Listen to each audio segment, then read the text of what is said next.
하나님의 말씀은 사무엘하 7장 1절에서 13절까지입니다.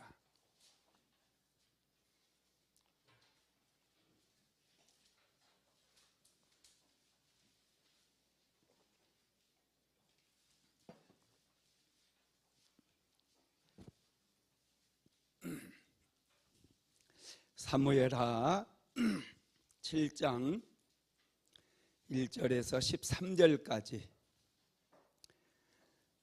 천천히 한 목소리로 합독하겠습니다. 여호와께서 주위의 모든 원수를 무찌르사 왕으로 궁에 평안히 살게 하신 때에 왕이 선지자 나단에게 이르되 볼지어다 나는 백향목 궁에 살거든 하나님의 궤는 휘장 가운데 있도다. 나단이 왕께 아뢰되 여호와께서 왕과 함께 계시니 마음에 있는 모든 것을 행하소서 하니라. 그 밤에 여호와의 말씀이 나단에게 임하여 이르시되 다윗에게 말하기를 여호와께서 이와 같이 말씀하시되 내가 나를 위하여 내가 살 집을 건축하겠느냐. 내가 이스라엘 자손을 애굽에서 인도하여 내던 날부터 오늘까지 집에 살지 아니하고 장막과 성막 안에서 다녔나니 이스라엘 자손과 더불어 다니는 모든 곳에서 내가 내 백성 이스라엘을 먹이라고 명령한 이스라엘 어느 지파들 가운데 하나에게 내가 말하기를 너희가 어찌하여 나를 위하여 백향목 집을 건축하지 아니하였느냐 말하였느냐. 그러므로 이제 내 종 다윗에게 이와 같이 말하라. 만군의 여호와께서 이와 같이 말씀하시기를 내가 너를 목장 곧 양을 따르는 데서 데려다가 내 백성 이스라엘의 주권자로 삼고 내가 가는 모든 곳에서 내가 너와 함께 있어 내 모든 원수를 내 앞에서 멸하였은즉 땅에서 위대한 자들의 이름같이 내 이름을 위대하게 만들어 주리라. 내가 또 내 백성 이스라엘을 위하여 한 곳을 정하여 그를 심고 그를 거주하게 하고 다시 옮기지 못하게 하며 악한 종류로 전과 같이 그들을 해하지 못하게 하여 전에 내가 사사에게 명령하여 내 백성 이스라엘을 다스리는 때와 같이 아니하게 하고 원수에게서 벗어나 편히 쉬게 하리라. 여호와가 또 내게 이르노니 여호와가 너를 위하여 집을 짓고 내 수완이 차서 내 조상들과 함께 누울 때에 내가 내 몸에서 내 씨를 내 뒤에 세워 그의 나라를 견고하게 하리라. 그는 내 이름을 위하여 집을 건축할 것이요 나는 그의 나라 왕위를 영원히 견고하게 하리라. 아멘. 할렐루야. 우리 옆 사람하고 인사 한번 합시다. 사랑합니다. 축복합니다.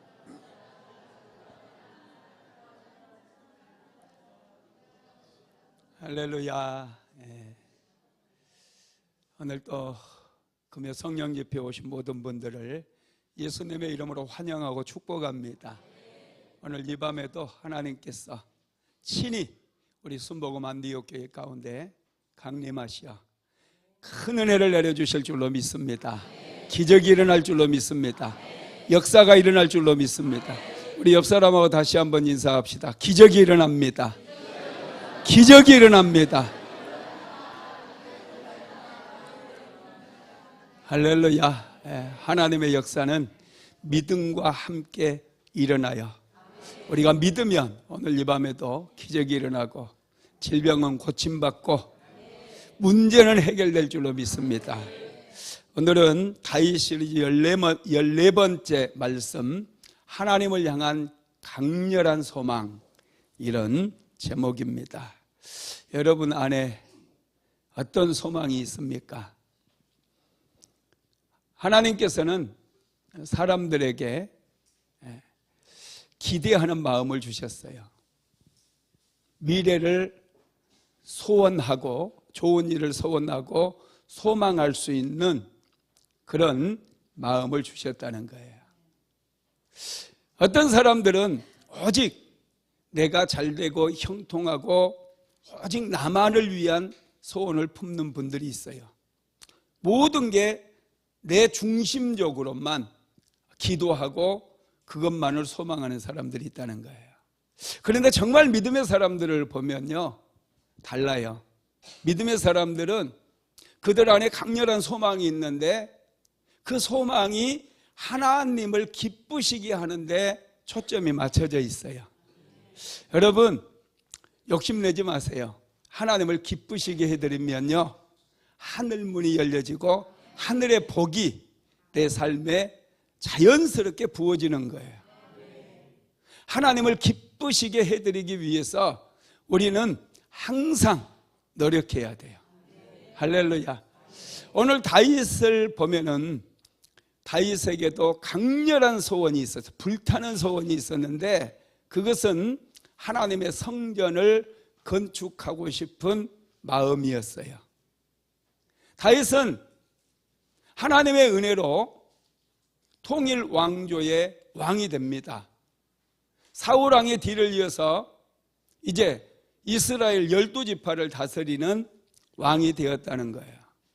하나님의 은혜로 가는 곳곳마다 전쟁에서 승리를 거두게 돼요.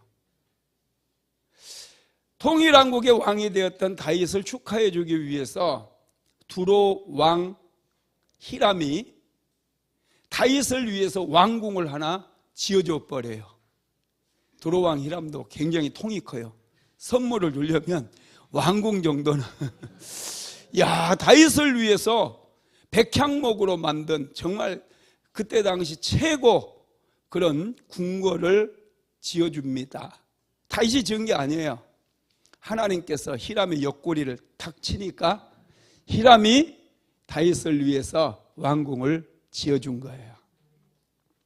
그리고 다윗은 하나님을 너무나 사랑했기 때문에 여호와의 언약궤를 예루살렘으로 모셔오게 되고, 지난주에 우리가 살펴본 것처럼 다윗은 장막을 치고 그것에 여호와의 언약궤를 모셨어요.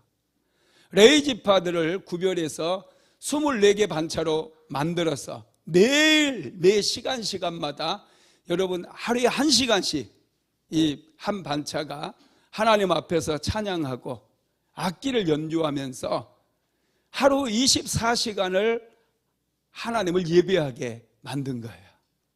하나님께서는 그런 다윗의 열심을 굉장히 기뻐하셨어요.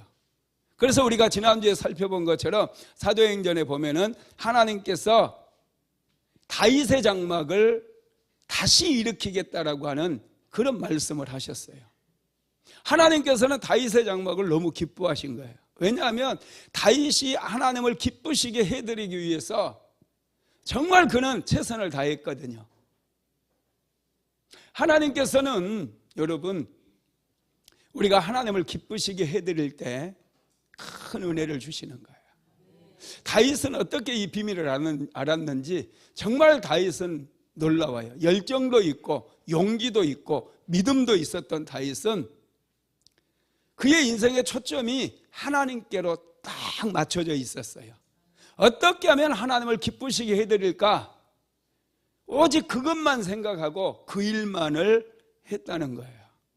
그러다 보니 하나님께서 다윗에게 정말 놀라운 복을 내려주시죠. 사무엘하 7장 13절 이후에 보면은 하나님께서 다윗의 마음을 받으시고 다윗을 그리고 다윗의 가정과 그 후손들을 축복해 주시겠다라고 하는 그런 말씀들이 나오거든요. 그래서 다윗이 그 하나님께 감사하는 내용이 13절 이후로 나와요. 정말 하나님께서는 다윗이 하나님을 기쁘시게 해드리고자 하는 그 마음을 하나님께서 기쁘게 받으셔요. 저와 여러분의 마음에도 이런 하나님을 기쁘시게 해드리고자 하는 그런 마음이 불타오르게 되기를 주님의 이름으로 축복합니다. 바울도 그렇더라고요. 바울도 다메섹 도상에서 예수님을 만나고 난 다음에 그는 어떻게 하면 하나님을 기쁘시게 해드릴까 그 고민밖에 안 해요. 그래서 그는 정말 많은 고난과 환난을 겪으면서도 복음을 전하는 일을 멈추지를 않습니다.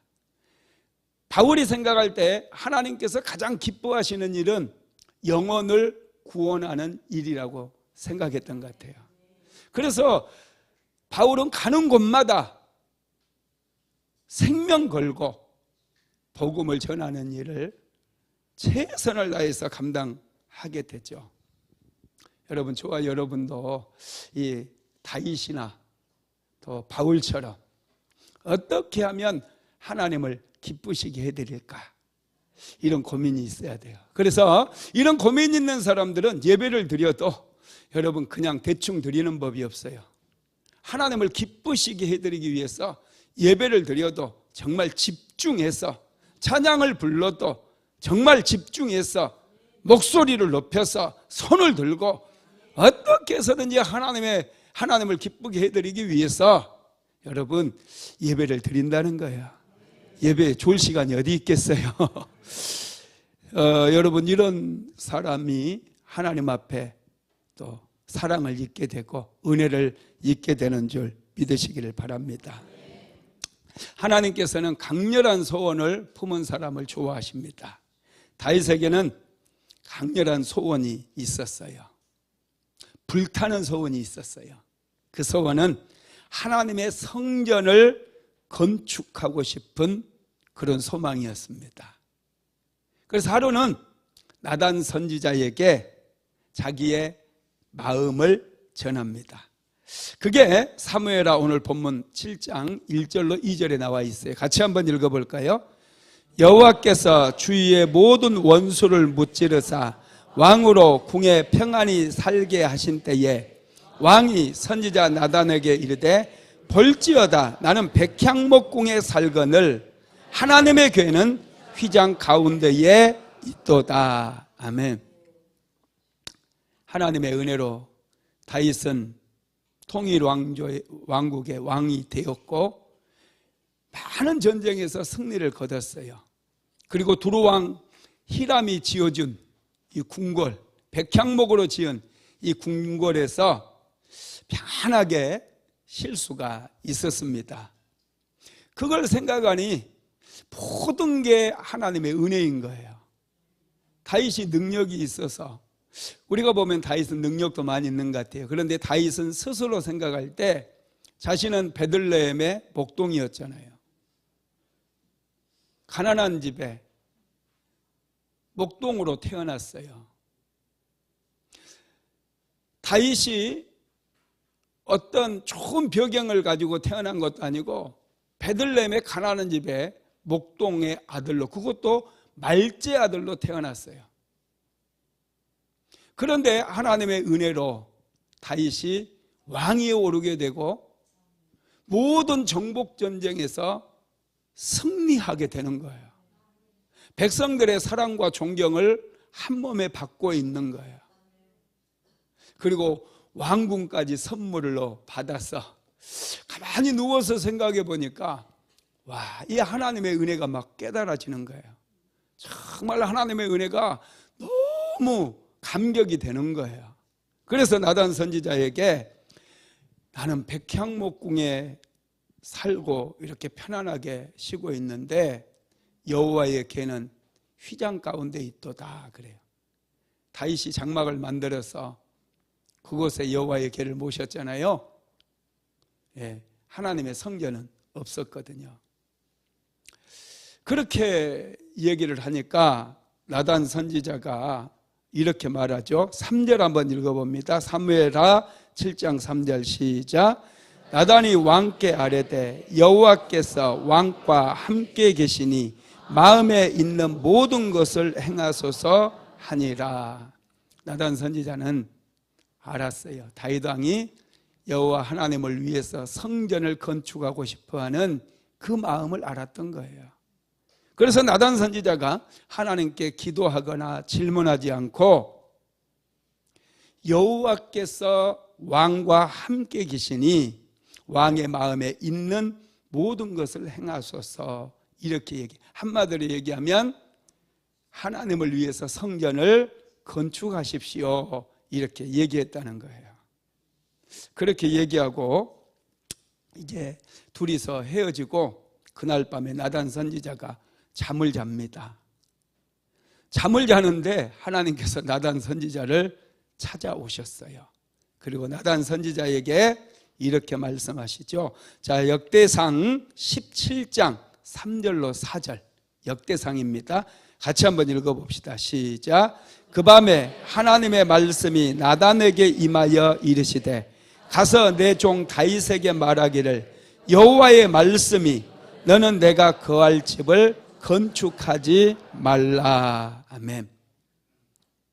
하나님께서 나단 선지자에게 너는 다윗에게 가서 내 말을 전해라 이렇게 말씀하시면서 내가 거할 집을 건축하지 말아라 그래요. 성전을 건축하지 말라는 거예요. 다윗은 정말 하나님의 성전을 건축하고 싶은 그런 마음이 있어요. 정말 하나님 보시기에 아름다운 성전, 그런 성전을 건축하고자 하는 불타는 마음이 있어요. 그런데 하나님께서는 다윗의 제안을 거절하셔요. 단칼에 잘라요. 너는 내 집을 짓지 말아라 거절하셨어요. 여러분, 우리가 인생을 살아가다 보면 거절을 당할 때가 많이 있잖아요.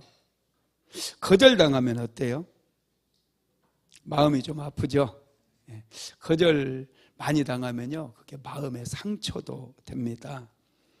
한 여자 집사님 이야기인데요, 이분은 7남 1녀 중에 7번째 딸로 태어났대요.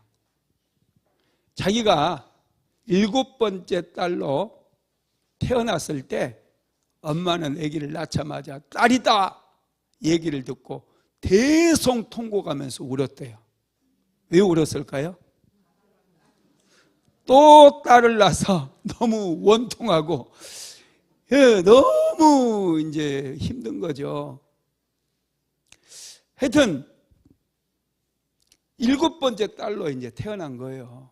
그랬더니 이름을 이제 딸 그만해서요 끝순이라고 지었대요. 끝순이. 딸 이름을 끝순이. 여기 혹시 끝순이 있어요? 네. 끝순이라고 이름을 지은 거예요.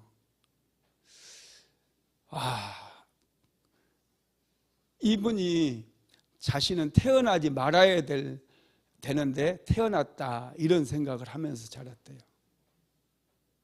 그리고 또 이제 어머니가 배가 불러서 애를 낳는데 이번에는 아들을 낳았대요. 아들을 낳고 엄마는 또 대성통곡하며 울었대요. 왜 울었을까요? 좋아서 울었어요. 이 울음의 종류도 참 좋아도 웃고 울고 또 너무 원통해도 울고, 아들을 낳았다고 이제 너무 좋아가지고 막 대성통곡하면서 울었다는 거예요. 그날 이후로 이제 온 가족들의 관심은 이 자기 동생 아들에게만 집중이 되고, 이 끝순이는 있으나 마나한 존재. 밥 먹으라고 얘기도 안 해요. 그래서 마음에 큰 상처를 성장 과정 속에서 받은 거죠. 그래서 마음속 깊은 곳에 소외감이 들고 또 우울하고 뭔가가 항상 부족하고 결핍된 그런 마음, 엄마 부모의 사랑이 제대로 이제 전달되지 않으니 항상 결핍된 마음을 가지고 있는 거예요. 그래서 이분이 인생을 사는 게 관계도 안 좋고 굉장히 힘들었대요. 그러다가 예수님을 알게 됐고 예수를 믿음으로 이분이 마음의 상처가 치유되었다는 것이죠. 여러분, 거절당한다는 것은요 굉장한 상처예요. 거절감에는 네 종류가 있어요. 첫 번째가요, 버림받음이에요. 사랑하는 사람에게 실연을 당했다든지, 회사에서 그냥 또 퇴직을 당했다든지, 또 어린 시절부터 버림을 받았다든지, 어떤 조직으로부터 버림을 받았다든지, 심지어는요, 학교, 대학교 떨어지는 것도 거절감을 만들어내요. 두 번째가요, 외면당함이에요. 사람들에게 외면당하는 거, 잊혀지는 거. 연예인들이 이런 데서 거절감을 많이 느껴요. 여러분, 순돌이 아빠 옛날에 그 드라마 아시죠? 순돌이 아빠 나오는 거 모르세요? 요즘 젊은 애들은 몰라요. 네. 순돌이 아빠에 나왔던 순돌이가 최근에 갑자기 신문에 나왔어요. 무당이 됐대요. 깜짝 놀랐어요. 43살인데 지금 벌써 43살 됐대요. 근데 무당이 됐대. 이게 참 안타깝더라고요. 그래서 혼자 이 아이가 왜 무당이 됐을까? 43살이나 된 사람한테 이 아이라고 하면 안 되겠다. 왜 이분이 무당이 됐을까 생각해 보니까 뭐 순돌이 아빠 그 드라마에서만 좀 인기를 얻고 그 다음부터는 뭐 드라마에 안 나왔잖아요. 그죠? 또 나왔나요? 나는 나온 거 본 적이 없어. 그러니까 사람들에게 이제 잊혀져 가고 외면을 당하게 되니까 굉장히 혼자 외롭고 거절당한 그런 아픔이 있었던 것 같아요. 그러니까 악한 영들이 틈타는 거예요. 외면하지 마세요. 우리 교회에 오신 모든 분들 서로 좀 인정해주고 인사해주고 절대 외면하면 안 돼요. 항상 대화에도 끼워주고 말을 안 하고 꾹 다물고 있어도요 속으로는 말하고 싶어요. 할렐루야. 세 번째는 비난받음이에요. 사람들에게 자꾸 비난받으면 거절감을 많이 느끼게 됩니다. 요즘은 막 비난하는 거, 요즘 우리 교회 사모도 기도학교에도 가끔 보면 막 비난하는 그런 댓글을 많이 달더라고요. 싫으면 보지 말지. 그렇잖아요. 그렇게 은혜스러운 말씀을 전하는데 또 어떤 분은 내 설교에도 비난하는 댓글을 달아요. 내 설교 듣지 마. 확 듣기만 해봐 그냥. 안 들으면 되거든요. 왜 근데 굳이 시간 내가지고 이 비난하는 댓글을 다냐고. 참 이 정신세계가 아주 마귀로 충만한 것 같아요. 참 이게 내가 거절감정 느끼잖아. 할렐루야. 네 번째로는 배반당하는 거, 배신당하는 거. 누군가에게 배신을 당한다든지 사랑하는 사람에게 시련을 당한다든지 이럴 때 여러분 거절감정을 느끼게 되고요. 마음에 깊은 상처를 입습니다. 사람이 이렇게 거절을 당하고 상처를 입고 나면 삶에 문제가 생겨요. 어떤 문제가 생기느냐 하면 마음이 아파요. 두 번째는 화가 나요. 세 번째로는 내가 뭘 잘못했어? 왜 나같이 나는 왜 이렇게 형편없을까?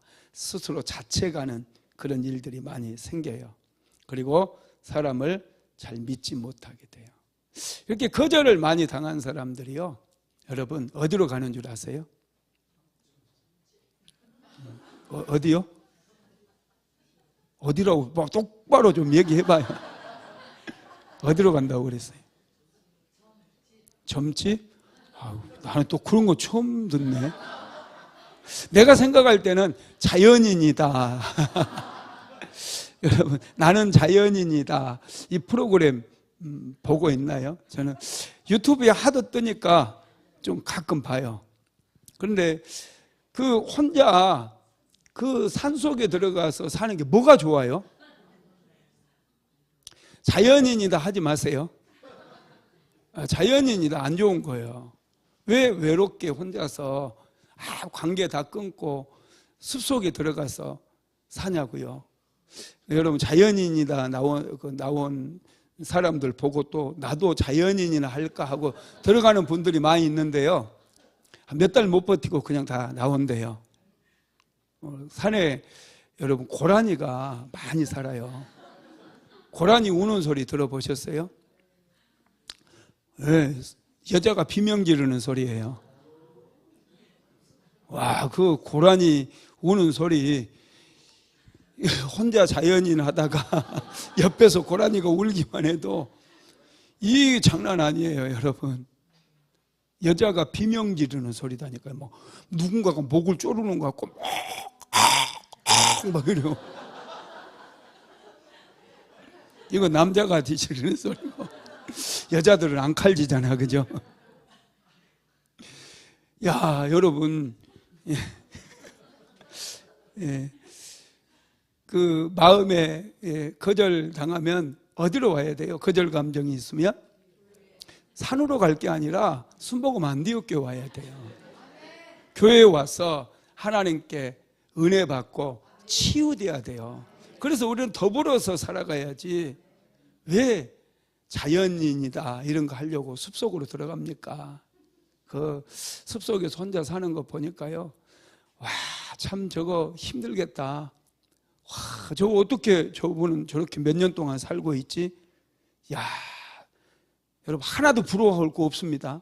그 좋아 보이는데요, 그 사람들 뭐 산에 가서 나물도 캐고 뭐 사서 먹으세요, 차라리.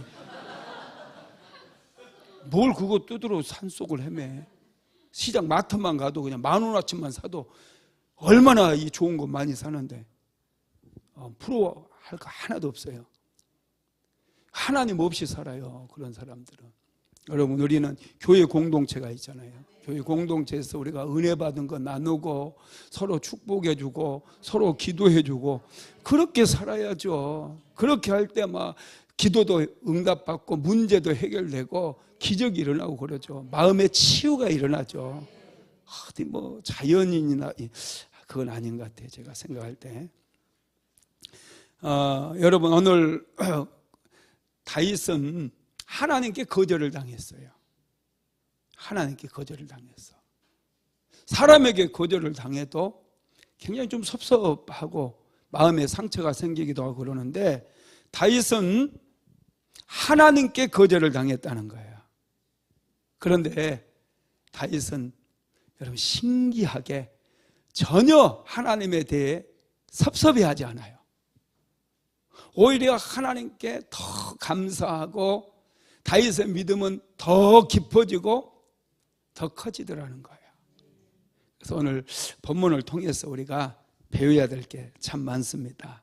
그럼 오늘 본문을 통해서 우리는 먼저는 이 거절하는 거, 여러분 우리도 거절을 해야 될 때가 있어요. 다 거절 안 하면 여러분 경계가 무너져요. 내 경계를 딱 누군가가 딱 침범해 오면 내 기도해야 되고 예배 드려야 되는데 주일날 둥산까지 뭔 예배를 가? 이럴 때 거절 못하는 사람은요 둥산 따라가고 있어요.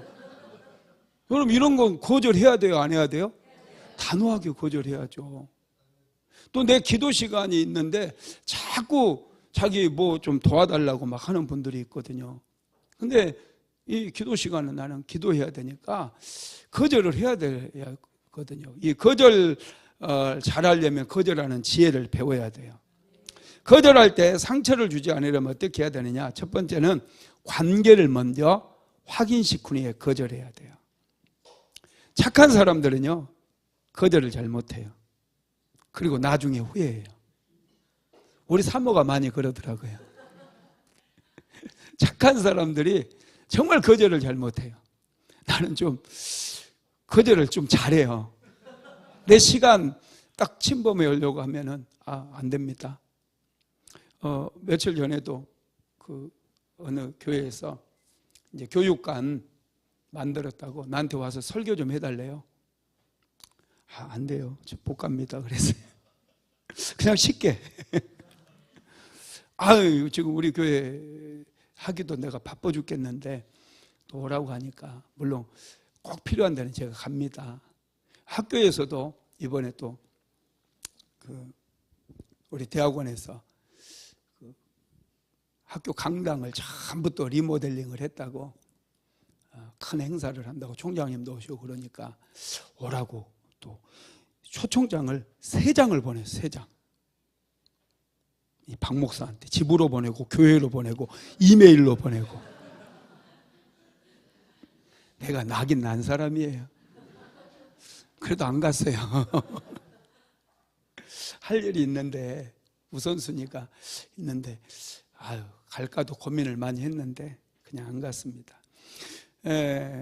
저는 거절을 좀 잘하니까 여러분들 이해하세요. 싫어서 거절하는 건 아니고 하나님과의 관계 속에서 해야 될 일들은 내가 반드시 하기 때문에 거절을 좀 해요.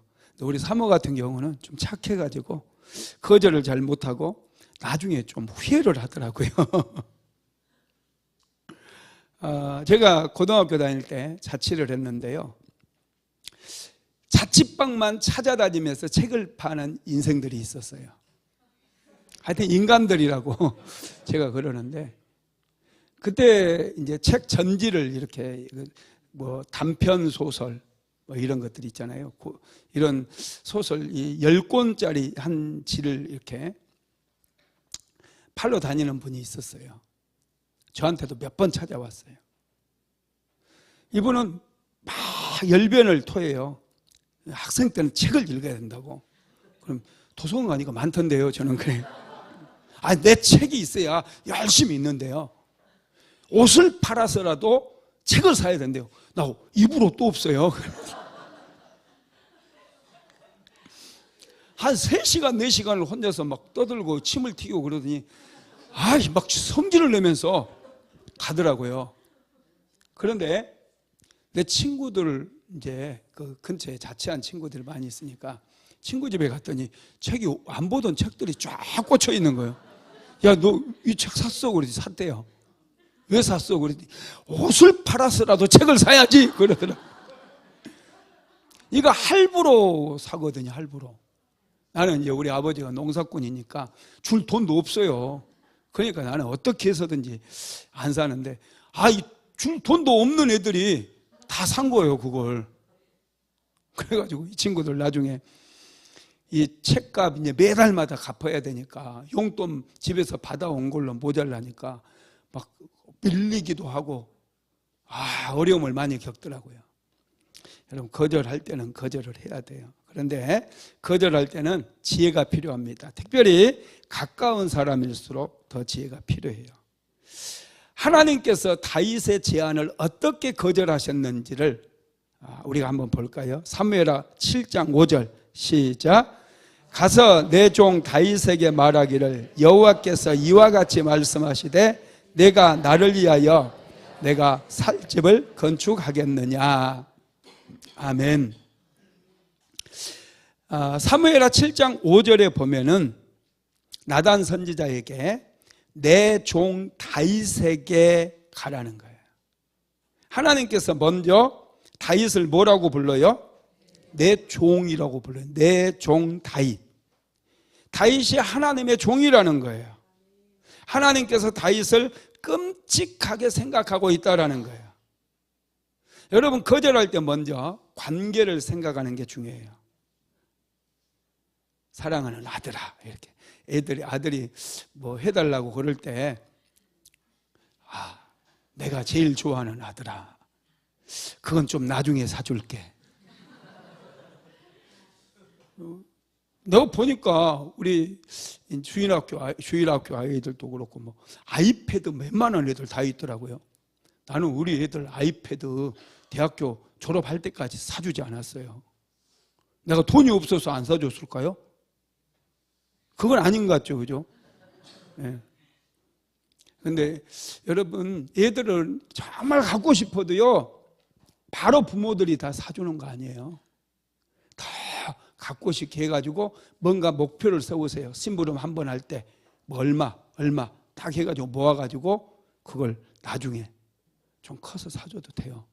애들 그것만 보고 있으면 내가 속이 터져. 그냥 교회 와가지고도 그냥 이런 것만 보고 있으면 복장 터진다니까. 집에서 아빠들은 그것만 애들이 게임만 하고 있으면 완전 열받아요. 할렐루야.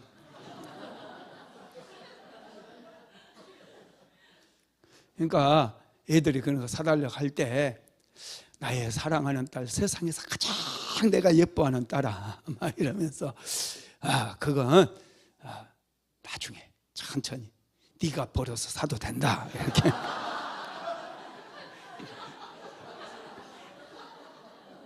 네.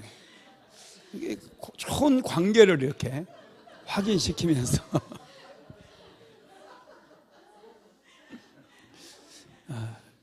그 다음에 순수한 동기를 인정한 후에 거절을 해야 돼요. 역대상 6장 7절로 8절 한번 읽어볼까요? 시작. 내 아버지 다윗이 이스라엘의 하나님 여호와의 이름을 위하여 성전을 건축할 마음이 있었더니 여호와께서 내 아버지 다윗에게 이르시되 내가 내 이름을 위하여 성전을 건축할 마음이 있으니 이 마음이 내게 있는 것이 좋도다. 아멘. 이게 무슨 말이에요? 다윗의 마음속에 하나님의 성전을 건축할 마음이 있는데 그 마음을 하나님께서 너무 좋아한다는 거예요. 그 칭찬해 주는 거예요. 여러분, 이렇게 먼저 이런 것을 다 하나님께서는 이 거절의 아픔이 얼마나 큰 걸 아시고 하나님께서는 다윗에게 거절할 때 이렇게 거절을 하는 거예요. 너의 마음속에 있는 거 너무 좋은 거다. 아이패드 가지고 싶은 마음 너무 좋은 거야. 너 공부하려고 그러지. 내가 다 알아. 야, 너 정말 천재야. 너 공부 정말 잘할 것 같아. 그러면 없이도 잘할 수 있어. 참고서 사줄까? 이거 애들한테 좀 애들이 목사님이 싫어할 것 같은데. 애들 다 있더라고. 그런데 하여튼 여러분, 그 마음을 먼저 받아주는 거예요.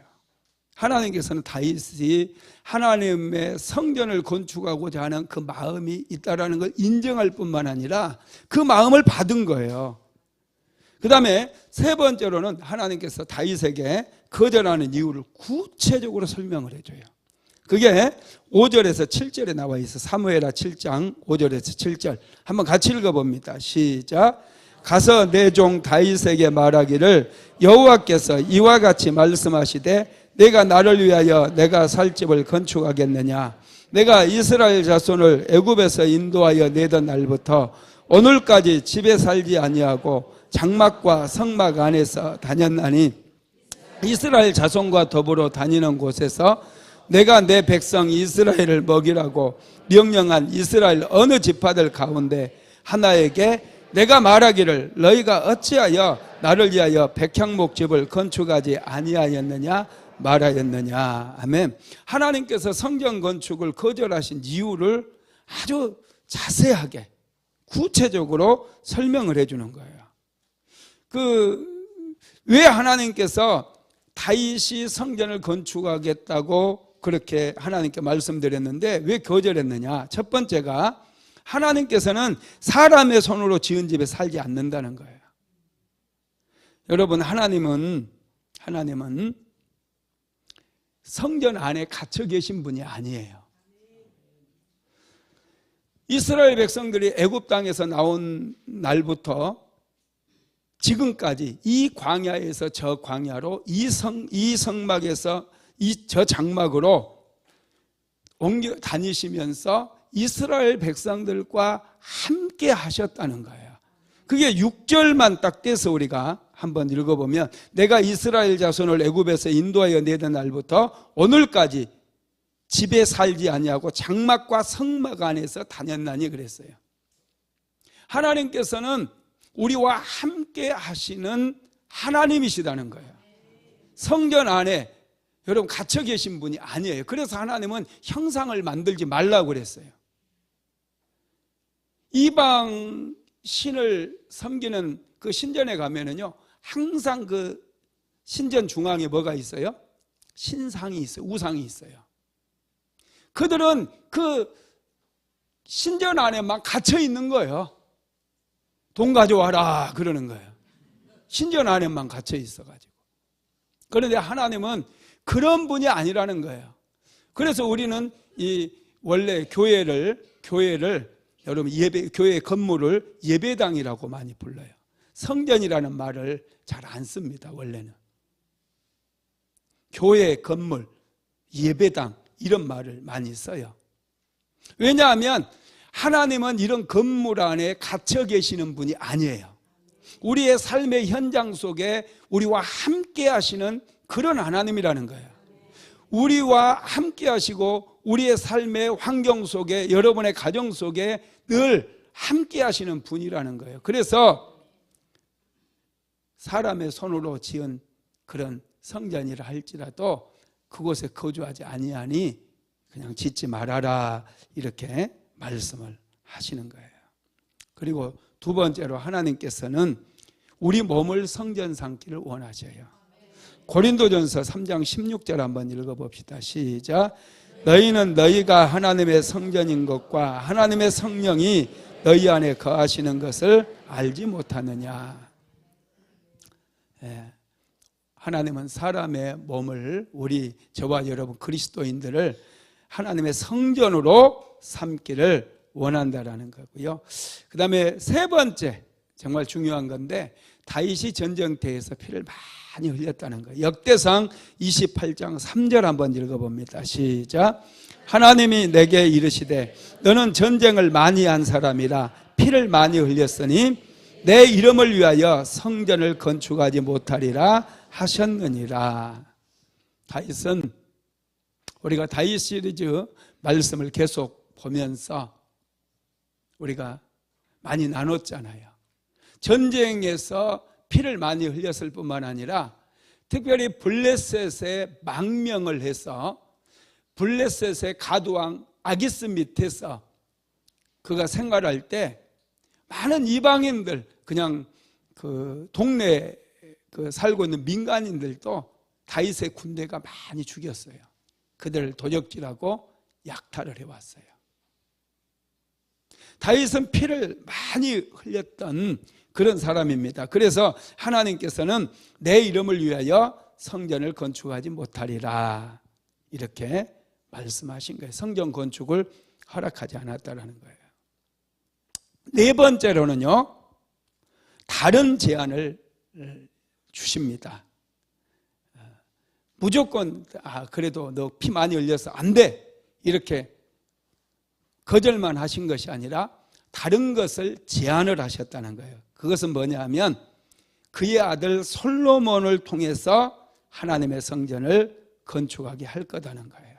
사무엘하 7장 12절에서 13절 같이 읽어봅니다. 시작. 내 수완이 차서 내 조상들과 함께 누울 때 내가 내 몸에서 날 내 씨를 내 뒤에 세워 그의 나라를 견고하게 하리라. 그는 내 이름을 위하여 집을 건축할 것이요 나는 그의 나라 왕위를 영원히 견고하게 하리라. 아멘. 하나님께서는 다윗의 아들 솔로몬을 통해서 하나님의 성전을 건축하게 하겠다고 다윗에게 말씀을 해주는 거예요. 여러분, 참 하나님은 친절하시죠. 하나님은 좋으신 분이에요. 그냥 무조건 이렇게 거절만 하신 게 아니라 자세하게 설명도 해 주시고 또 대안도 제시해 주시고, 이것뿐만 아니라 다윗의 그 마음을 하나님께서는 이미 받으셨어요. 하나님의 성전을 건축하고 싶은 그 불타는 마음, 그 강렬한 소원을 하나님께서 받으신 거예요. 다윗은 성전을 자기 대에 건축을 하지는 않았지만은 하나님께서는 다윗이 성전을 건축한 걸로 받아주신 거예요. 이게 중요해요.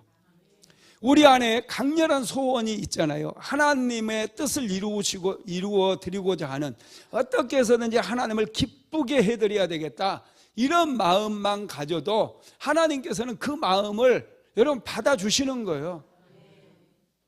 그래서 하나님께서 다윗에게 정말 놀라운 약속들을 많이 해주셔요. 다윗에게. 그게 성경에 보면 아주 잘 나오는데요. 11절에도 나오고요. 쭉 보면은 10절부터 이렇게 쭉 나옵니다. 하나님께서 그 역대상에 보면은 또 쭉 하나님께서 다윗을 축복해 주는 그 내용들이 쭉 나와요. 다윗이 너무너무 감격을 해요. 자기의 마음을 받아주신 하나님께 감격을 하게 됩니다. 그러면 하나님의 거절에 대해서 이제 다윗이 반응, 이렇게 하나님이 거절을 했잖아요. 다윗의 반응은 어떤지 한번 봅시다. 먼저 은혜에 초점을 맞췄어요. 다윗은 거절보다도 하나님께서 자기에게 주셨던 은혜에 초점을 맞췄는데 사무엘상 7장 18절로 19절 한번 읽어보겠습니다. 시작. 다윗 왕이 여호와 앞에 들어가 앉아서 이르되 주 여호와여 나는 누구오며 내 집은 무엇이기에 나를 여기까지 이르게 하셨나이까. 주 여호와여 주께서 이것을 오히려 적게 여기시고 또 종의 집에 있을 먼 장래의 일까지도 말씀하셨나이다. 주 여호와여 이것이 사람의 법이니이다. 아멘. 나는 누구며 내 집은 무엇이기에 나를 이토록 축복해 주시나이까. 이런 고백이에요. 자기는 베들레헴의 양치기에 불과한데 하나님께서 은혜를 주셔서 자기를 왕의 자리에 오르게 하셨고 또 이스라엘 모든 백성들의 사랑과 존경을 다 받게 하시고 또 전쟁에 나갈 때마다 다 승리하게 하시고 정말 다윗은 그것만 생각해도 너무 은혜가 된 거예요. 그리고 이제 하나님께서 다윗의 후손에게까지 축복을 해주시는 거예요. 왕이 끊어지지 않을 거에 대해서. 그래서 다윗은 하나님께 오히려 감사를 한 거예요. 여러분, 저와 여러분도 받은 은혜에 좀 초점을 맞출 필요가 있어요. 사람과의 관계에서도요, 좋은 나에게 혜택을 주었던 그런 부분에 초점을 맞추면 거절 감정이 많이 사라져요. 자, 두 번째, 다윗은 하나님의 제안을 감사함으로 받았습니다. 자, 사무엘하 7장 16절 한번 읽어봅시다. 시작. 내 집과 내 나라가 내 앞에서 영원히 보존되고 내 왕위가 영원히 견고하리라 하셨다 하라. 아멘. 하나님께서 다윗에게 내 집과 내 나라가 내 앞에서 영원히 보존되고 내 왕위가 영원히 견고하리라 이렇게 말씀을 해 주신 거예요. 하나님께 축복해 주신 것이죠. 그때 이 말씀을 다윗은 그대로 감사함으로 받게 되는 거예요. 어떤 사람은요, 하나님께서 이제 거절 이렇게 하나님의 성전을 지어드린다는데 자기 전 재산을 털어서 성전을 지어드린다고 했는데 거절을 하게 되면 굉장히 하나님께 섭섭해 할 수 있잖아요. 어떤 분들은 좀 거절 감정이 좀 심한 사람은요, 좀 한 가지 거절하면 인생이 끝난 것처럼 그만둬, 다 때려치워, 그냥 다 없었던 걸로 해, 이제 끝내, 막 이래버리거든요. 다윗도 얼마든지 하나님께 그렇게 할 수 있어요. 제가 지어드리는 성전 그렇게 받기 싫어요? 정말 그렇게 받기 싫으냐고요. 나도 한성길이 있어요. 이제 하나님 예배도 안 해. 장막 그거 빨리 가서 다 치워버려. 여호와의 언약궤는 다시 오베도돔 집 갖다 놔버려. 구절했으니까 얼마든지 그렇게 할 수 있잖아요. 저도 한성질 한다니까요. 하나님 앞에 어쩌면 저라면 그랬는지도 몰라요. 그 장막 빨리 치워버려. 그냥 레이저파 다 돌려보내버리고 그냥. 세상에 하나님이 다야 막 그러면서 삿대질하면서 내가 성전을 지어드린다는데 왜 안 받으시겠다고, 왜 안 받냐고 막 이러면서 얼마든지 화를 내. 여러분들은 안 그럴 것 같죠? 얼마든지 우리는요, 거절 많이 당하신 분들 특히 그럴 수 있다는 거예요.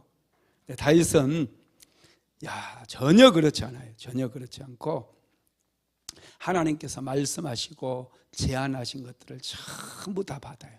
감사함으로 받는다는 거예요. 여러분, 하나님께서는요, 다윗에게 성전을 건축하지 말라고 말씀을 하셨지만은 다윗에게 더 좋은 것을 주시는 거예요. 성전을 건축했을 때보다 오히려 그 마음을 하나님이 받으시고 더 좋은 것을 하나님께서 주셨다는 거예요.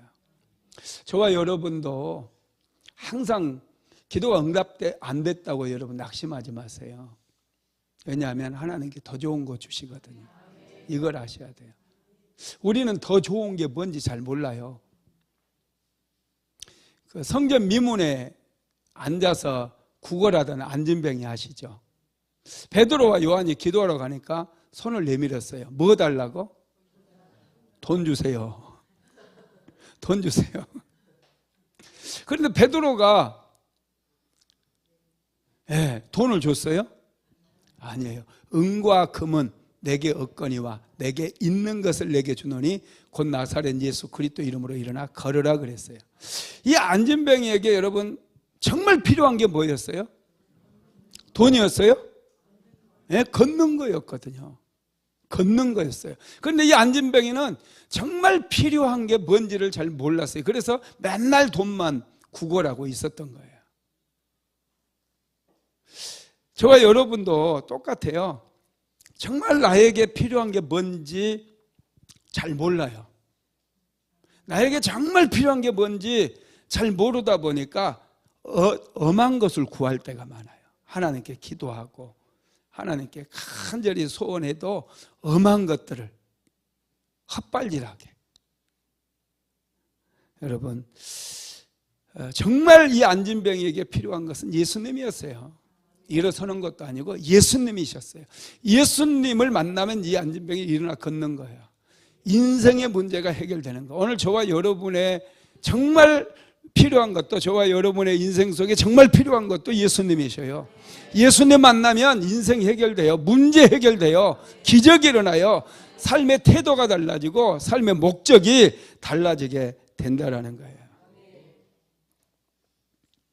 그 세계적인 건축 설계 회사 중에 하나가 팀 하스라고 하는 회사인데요. 이 회사를 세운 분이 하용록이라고 하는 그런 분이셔요. 미국 대학생들이요, 이 회사 건축학과이들이 이 회사 들어가는 게 꿈이 돼요. 마치 구글 들어가는 것처럼. 그런데 이분이 전에 이제 KBS에서 하는 글로벌 성공시대 그 프로그램에도 나왔거든요. 이분이 쓴 책을 제가 몇 권을 봤어요. 2권인가 제가 봤는데, 이분 아버지가 원래 부산의 나한자촌에서 14년 동안 납병 환자를 섬기는 그런 목회를 하셨대요. 그러다가 선교사님의 도움을 받아서 이분이 이제 아이들을 데리고 미국으로 건너가게 되죠. 하용록이라고 하는 이분이 지금 그 회사 회장님인데요. 초등학교 6학년 때 미국으로 이민을 간 거예요. 이분이 펜실베니아 주립대학의 건축학과를 졸업했고요. 주차 빌딩을 설계하는 회사인 워커사라고 세계에서 제일 유명한 회사인데 그곳에 입사를 해요. 29살의 나이에 회사 중역이 됩니다. 29살에. 그 회사 중역은 50세 이하는 아무도 없어요. 그런데 29살이 얼마나 탁월했던지 29살에 아주 높은 자리에 올라가 버린 거예요. 이렇게 승승가도를 달리던 어느 날 이분이 고속도로를 질주하다가 고속도로 한가운데서 의식을 잃어버려요. 의식을 잃어버려. 그럼 차가 어떻게 되겠어요? 의식 잃어버리니까 악셀레이터 안 밟으니까 가다가 멈춰버린 거예요. 이 3차선에 멈춰 있었던 거예요. 의식이 깨어났는데 3차선 한가운데 차가 딱 멈춰져 있고, 미국은 여러분 고속도로다 보니 차가 많이 안 다녀요. 그런데 지방 쪽으로는. 그래서 차가 다 비켜서 가고 있더래요. 비켜서. 가운데 한 대가 서 있는데. 나중에 병원 가서 진단을 해보니까 심실빈맥이라고 하는 병이라는 거예요. 이분이 나중에 이제 심장 이식 수술을 2번이나 받아요. 혹시 심장 이식 수술을 받으신 분 있어요? 한 번도 안 받았잖아요, 우리는. 그죠? 이분은 2번이나 받게 되거든요. 그러는 과정 속에서 이분이 성경을 계속해서 묵상하고 하나님의 말씀을 읽기 시작해요. 그러다가 이분이 살아계신 하나님을 만납니다. 하나님을 만나요. 믿음이 아주 신실해요. 지금은 장로님이세요. 그래서 이분이 이제 병에서 고침도 받고 몸이 건강히 회복되니까 이분이 회사를 하나를 창업을 해요. 그게 티마스라고 하는 회사인데요. 지금은 직원이 건축 설계하는 회사인데, 주차장 전문으로 하는 회사인데 직원이 200명이 넘어요. 그리고 미국에서 정말 잘 나가는 그런 설계 회사입니다. 이분이 잠언서 31장 하면은 여러분 뭐가 나와요? 현숙한 여인에 대해서 나오죠. 이것을 모토로 해가지고 이분이 이제 사업을 하게 되거든요. 이분이 이제 처음에 직원 3명으로 시작을 해서 일을 시작하는데, 여러분 설계회사이기 때문에 일감을 자꾸 따와야 되잖아요. 한 번은 여러분 머크사라고 큰 그 제약회사, 미국의 큰 제약회사 여러분도 많이 들어봤을 거예요. 코로나가 왔을 때 머크사에서 코로나 치료제를 처음 만들었어요. 이 머크사라고 하는 회사에서 큰 주차장, 그 주차 빌딩을 이제 지으려고 설계를 이렇게 입찰서를, 계획서를 받았어요. 그때 이제 이분이 직원이 3명 있는 회사였는데 거기 입찰 계획서를 넣습니다. 그런데 그 입찰에는 자신이 몸담고 중역을 맡았던 그 워크사라고 하는 큰 회사에서 설계 또 입찰을 한 거죠. 그러다 보니 여러분 어떻게 됐겠어요? 예, 당연히 안 됐죠. 떨어진 거예요. 입찰이 안 된 거예요. 이건 너무나 당연해요. 회사 이제 보통 건물을 지으려고 하면 큰 회사를 많이 선호하거든요. 떨어졌는데 이분이 이제 그 책임자에게 편지를 써요. 저에게 큰 공사 면접을, 입찰서를 낼 수 있도록 해주셔서 감사합니다. 당신의 회사가 선택한 그 회사는 내가 전에 근무한 곳이라 잘합니다. 아마 당신들의 기대만큼 이번 공사를 잘 해낼 것입니다. 이렇게 얘기를 하고, 나중에 또 기회가 올 때 저희들에게도 연락해 달라고 그렇게 딱 편지를 쓴 거예요. 근데 답장도 안 오더래요. 손편지로 막 정성을 다해서 딱 썼는데, 알았다고 한마디만 딱 해주면 좋을 텐데. 그런데 1년 뒤에 이 워크사에서 다른 건물 주차장을 공사한다고 이번에는 아예 당신들이 설계를 해달라고 수주를 주더래요. 다른 데 회사 일체 입찰도 받지 않고. 참 놀랍죠. 떨어졌는데 편지 한 통의 힘이 이렇게 여러분 강력한 힘이 있는 거예요.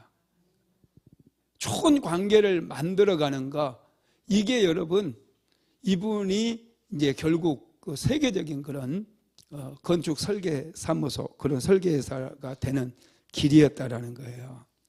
우리가 살아갈 때 이 좋은 관계를 만드는 거 아주 중요해요.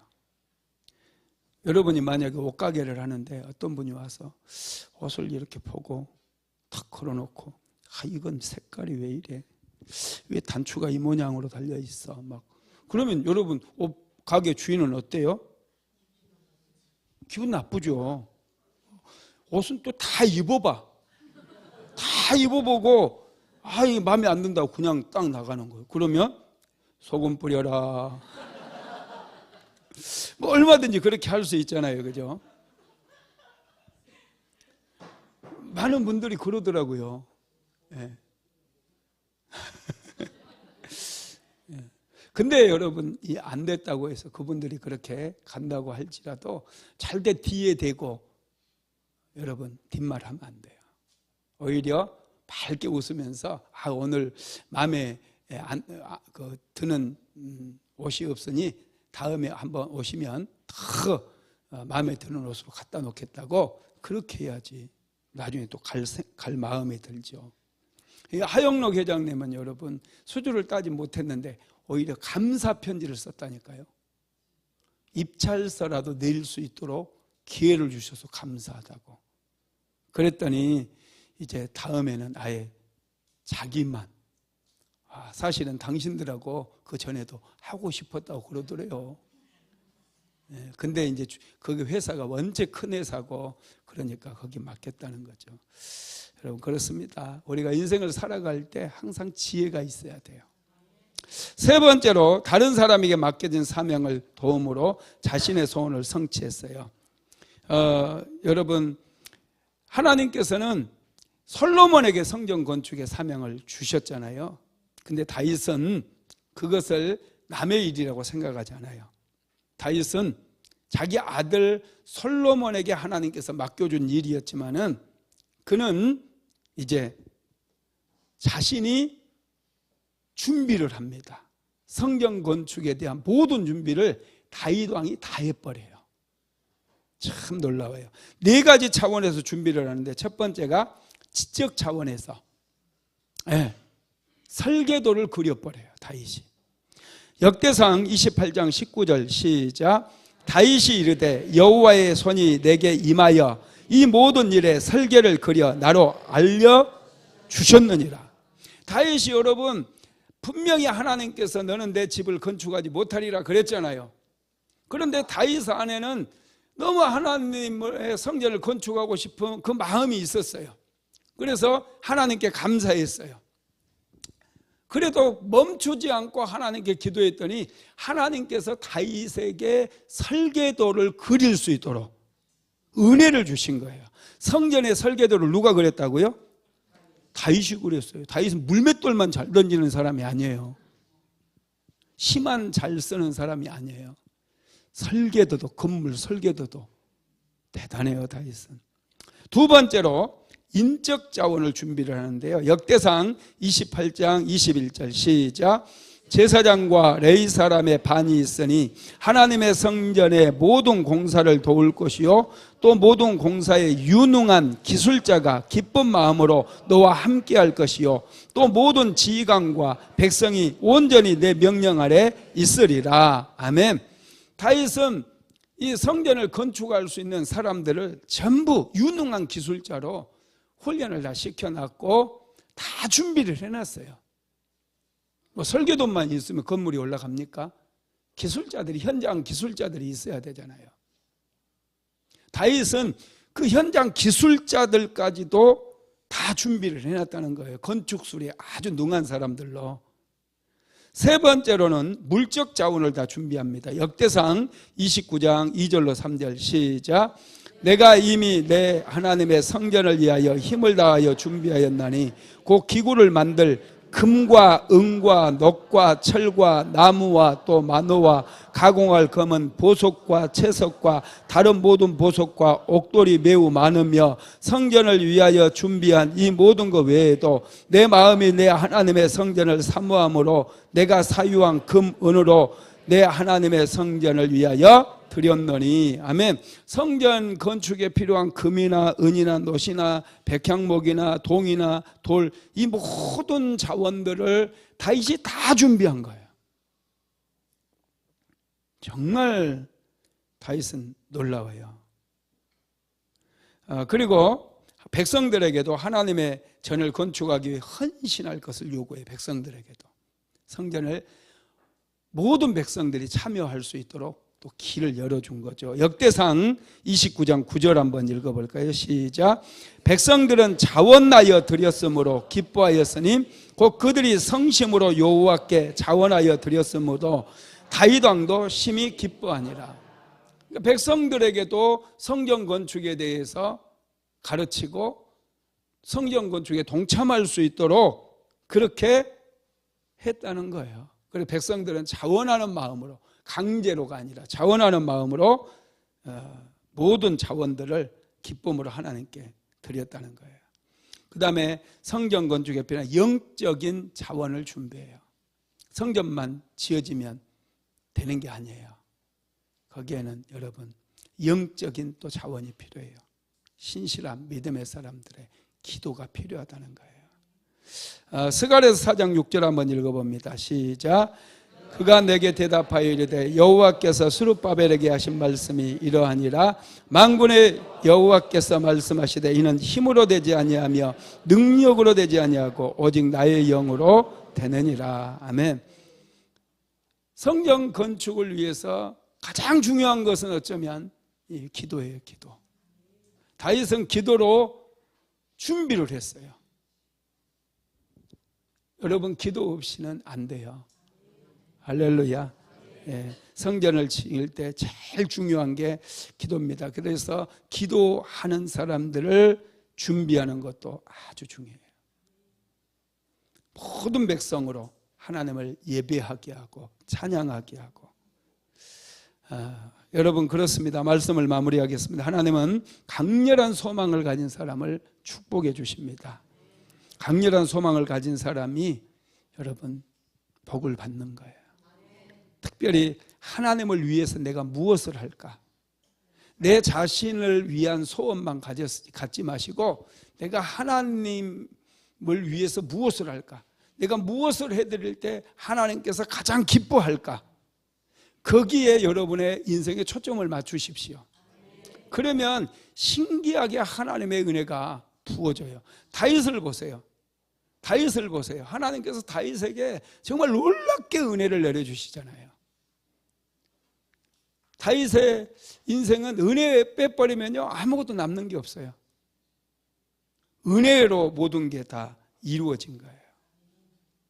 여러분들도 하나님께 은혜 많이 받게 되기를 주님의 이름으로 축복합니다. 우리에게 금요 성령 집회를 허락하심을 감사드립니다. 사랑하는 성도들, 금요 성령 집회를 통해서 모두가 성령 받게 하시고 하나님께서 기뻐하시는 소원을 품게 하셔서 날마다 삶이 달라지게 하시고 변화가 일어나게 하시고 하나님 앞에 은혜도 받고 축복도 받고 날마다 승리하며 살아갈 수 있도록 주여 도와 주시옵소서.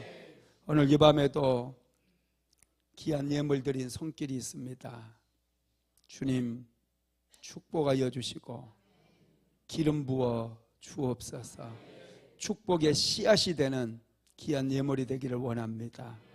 하나님 작정하며 기도하는 그 기도가 응답받게 하시고 예수의 이름으로 승리케 하여 주옵소서. 예수님의 이름으로 기도드리었습니다. 지금은 우리 주 예수 그리스도의 무한하신 은혜와 아버지 하나님의 극진하신 사랑하심과 보혜사 성령 하나님의 감동 감화 충만케 하시는 역사가 오늘 또 다윗처럼 하나님께서 기뻐하시는 소원을 품기를 간절히 소망하는 하나님의 모든 권속들 위에 사랑하는 순복음 안디옥교의 모든 성도들 머리 위에 이제로부터 영원토록 함께 있을지어다. 아멘.